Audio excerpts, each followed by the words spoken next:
In this episode, we're setting off on a classic British mini adventure, leaving the mainland behind and crossing the Solent to the enchanting Isle of Wight.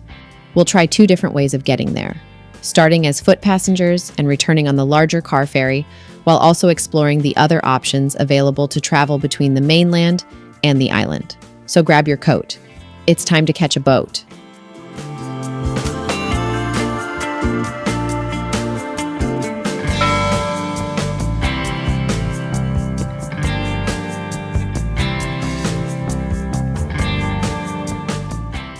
Nestled off England's south coast, the Isle of Wight charms with sandy beaches, scenic trails, and a relaxed, picturesque atmosphere just a short ferry ride away. Getting there from London is super straightforward. You simply catch a train from Waterloo to nearby South Coast Port, which usually takes around an hour and a half, and then it's just a short, scenic ferry ride across the water. Ferries to the Isle of Wight are run by Wightlink, Red Funnel, and Hovercraft. Wightlink offers car and foot passenger routes from Portsmouth to Fishbourne, 45 minutes, and Lymington to Yarmouth, 40 minutes, plus a high-speed fast cat from Portsmouth Harbour to Ryde, 22 minutes. Red Funnel runs a car ferry from Southampton to East Cowes, 60 minutes, and a fast passenger red jet to West Cowes, 28 minutes. Hovercraft operates the quickest service, a hovercraft from Southsea to Ryde in under 10 minutes. Our journey kicked off from Cambridge, which meant an early start and a train ride down to Portsmouth Harbour.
As soon as you step out of the train at Portsmouth Harbour Station, you're greeted with this incredible view.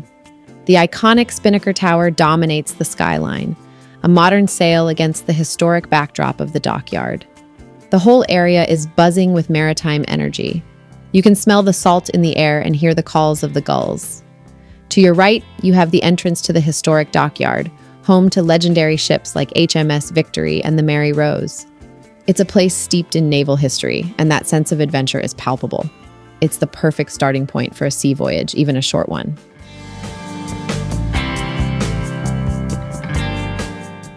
We're heading for the Wightlink passenger ferry terminal, which is conveniently located right next to the train station. We're taking the Fast Cat service, a high-speed catamaran that promises to get us over to the island in record time. The terminal is modern and efficient. You can buy tickets at the counter or use the machines or pre-book it online, so it's just a quick scan of the QR code and we're through the gates.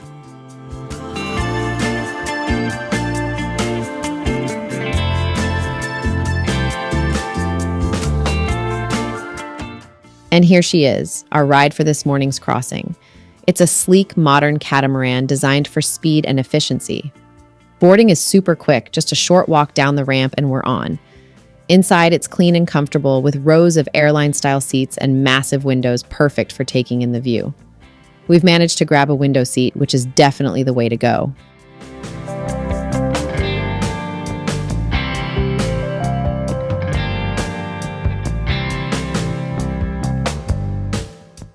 With a low hum, we pull away from the dock. The journey across to Ryde takes just 22 minutes, and it lives up to its name. The Fast Cat quickly picks up speed, creating a surprisingly small wake for a vessel of its size. You really feel the power of the catamaran as it cuts through the waves of the Solent.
It doesn't take long for the Isle of Wight to appear on the horizon, getting larger and larger. The journey is surprisingly smooth, and before you know it, the engines are powering down as we approach our destination, Ryde Pier.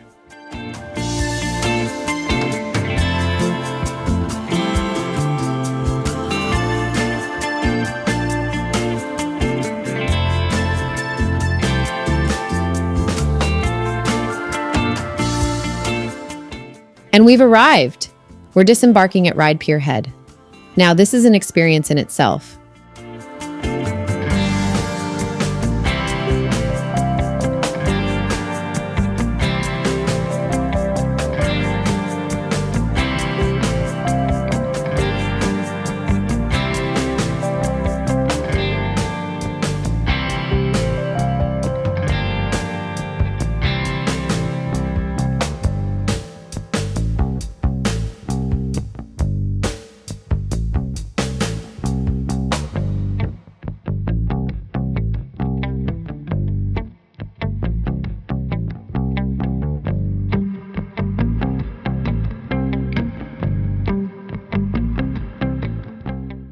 After getting down from the ferry, the Island Line offers one of the most convenient ways to continue your journey across the Isle of Wight.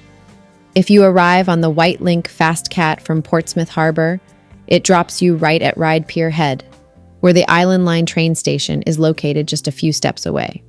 This means you can seamlessly hop from ferry to train without any hassle. From there, the train takes you along the scenic east coast through Sandown and Lake, all the way to Shanklin, perfect for quickly reaching some of the island's most popular resorts and beaches.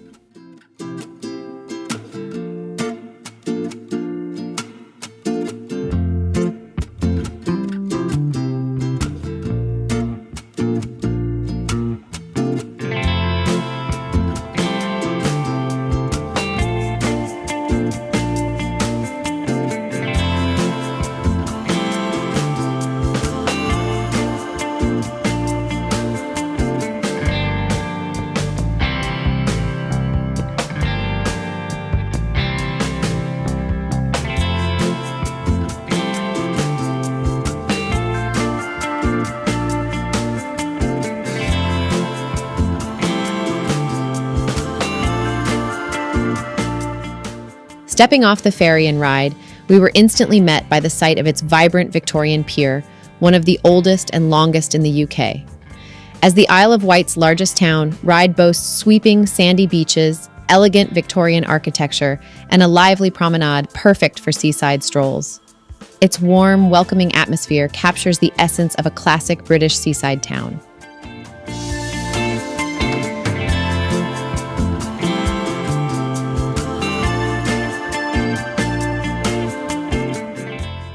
One of our first and most memorable experiences was boarding the Island Line train from the Pier's End.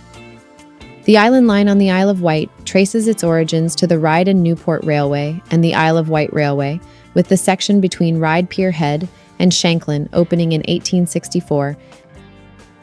The Island Line is a scenic railway on the Isle of Wight, running from Ryde Pier Head to Shanklin, famous for using refurbished old London Underground trains. Starting at the end of Ryde's Victorian Pier, it offers coastal and countryside views, with stops including Smallbrook Junction for the Isle of Wight Steam Railway, Brading, and Sandown, making it both a quirky experience and a practical way to explore the island's east coast.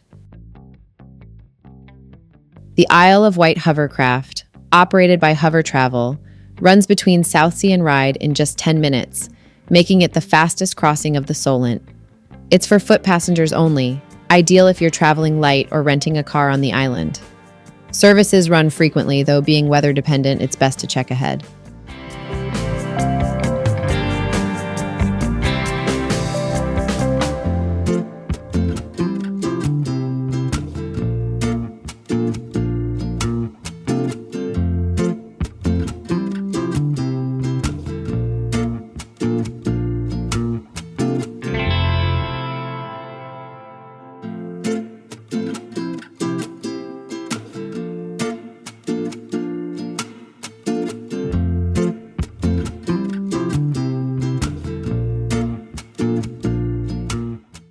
Ryde doesn't have Uber, so taxis are the best option for getting around.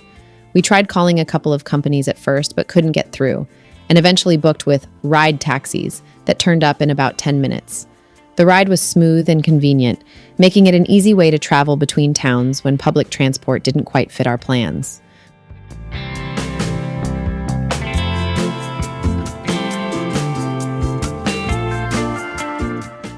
When we first checked, car ferries from the mainland to the Isle of Wight seemed quite expensive.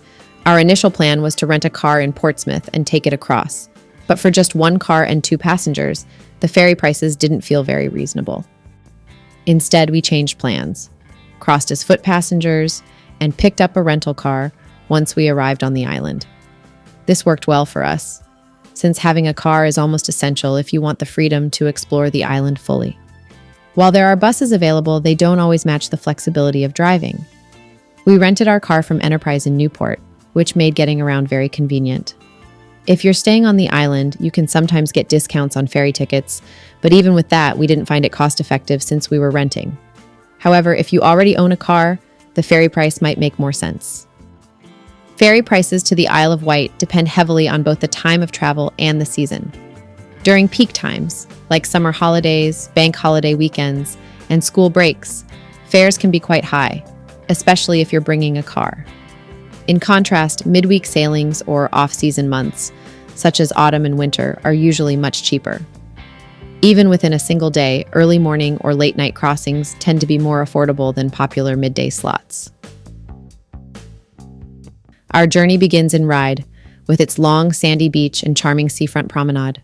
From there, we head to Newport, the island's historic county town, before making our way to Shanklin, known for its beautiful bay and the picturesque Shanklin Chine. Next, we visit the world-famous Needles and the stunning freshwater bay, followed by a scenic drive along the breathtaking Military Road, offering panoramic coastal views. We'll step back in time with a ride on the Isle of Wight steam railway, then explore the twin towns of Cowes and East Cowes, famous for sailing heritage and royal history. Our route continues to Ventnor, a Victorian seaside resort nestled on the island's southern coast, and the quaint village of Godshill, with its thatched cottages and medieval church. We'll relax on the beaches of Sandown, savor local produce at the garlic farm, and wrap up our trip back in Newport and Fishbourne. We set out to explore some of the Isle of Wight's most charming towns, including Ryde, Shanklin, Cowes, and Ventnor, each with its own distinctive character and coastal charm. Our journey took us to iconic landmarks like the Needles, one of the island's most photographed sites, and along the dramatic stretch of the Military Road, offering breathtaking sea views at every turn. Adding to the adventure, we enjoyed a nostalgic trip on the Isle of Wight steam railway, stepped into the island's foodie culture with a visit to the famous garlic farm, and savored some truly memorable dining experiences at a few of the island's well-loved restaurants. Stay tuned. Detailed reviews and highlights of these spots will be featured in the upcoming videos.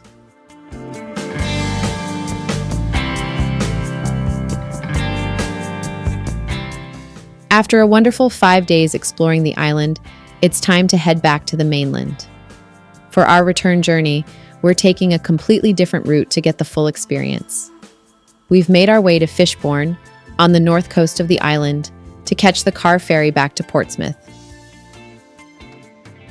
The vibe at the Fishbourne terminal is totally different. This is a hub for cars, lorries, and foot passengers alike. And our ride back is this magnificent vessel. It's so much bigger than the Fast Cat, a true ship of the line.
Once on board, you can really appreciate the scale of it.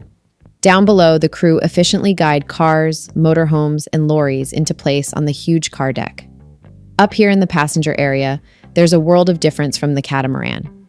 There are multiple lounges with comfortable seating, a cafe serving hot food and drinks, the smell of coffee is very welcome, and a small shop selling newspapers and souvenirs.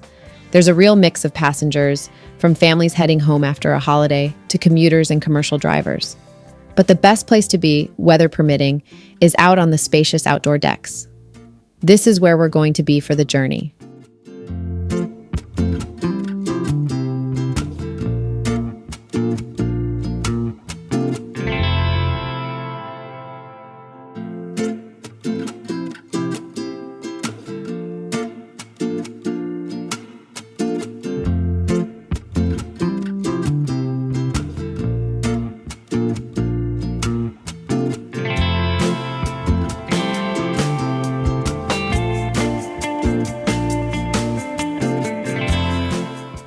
The crossing from Fishbourne to Portsmouth takes around 45 minutes, so it's a much more leisurely and traditional ferry experience. The ship feels incredibly steady as it pulls away from the dock. Out on deck, the wind is bracing, but the views are absolutely worth it. You can watch the island scenery drift by and see all sorts of other vessels sharing the busy waters of the Solent.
As we approach Portsmouth, seeing the Spinnaker Tower and the city skyline emerge from this vantage point is truly special. It's a much slower, more majestic arrival compared to the zippy Fast Cat. You really feel like you're completing a proper sea journey.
Disembarking is just as simple, following the signs for foot passengers and heading down the walkway into the Portsmouth terminal. And just like that, we're back on the mainland. So, 2 ferries, 2 very different experiences. The Fast Cat from Portsmouth to Ryde is all about speed and efficiency. It's perfect if you're a foot passenger short on time. It's a no-frills direct service that gets you to the island in under 30 minutes. And the arrival onto Ryde Pier is iconic. The car ferry from Fishbourne is an adventure in its own right. It's slower, taking about 45 minutes, but it's a much more relaxed and feature-rich experience. It feels like a mini cruise, with the freedom to walk around, enjoy the sea air, and grab a bite to eat. It's the obvious choice if you have a vehicle, but even for foot passengers, it offers a more traditional and leisurely way to travel. Honestly, you can't go wrong with either. Your choice really depends on your priorities. Speed versus experience, convenience versus leisure. Both make traveling to the Isle of Wight easy, accessible, and part of the fun. The journey itself is the start of the adventure. Thank you so much for joining me on this trip across the Solent. If you enjoyed this video, please give it a thumbs up and subscribe for more travel vlogs. Let me know in the comments which ferry you'd prefer to take. Until next time, happy travels.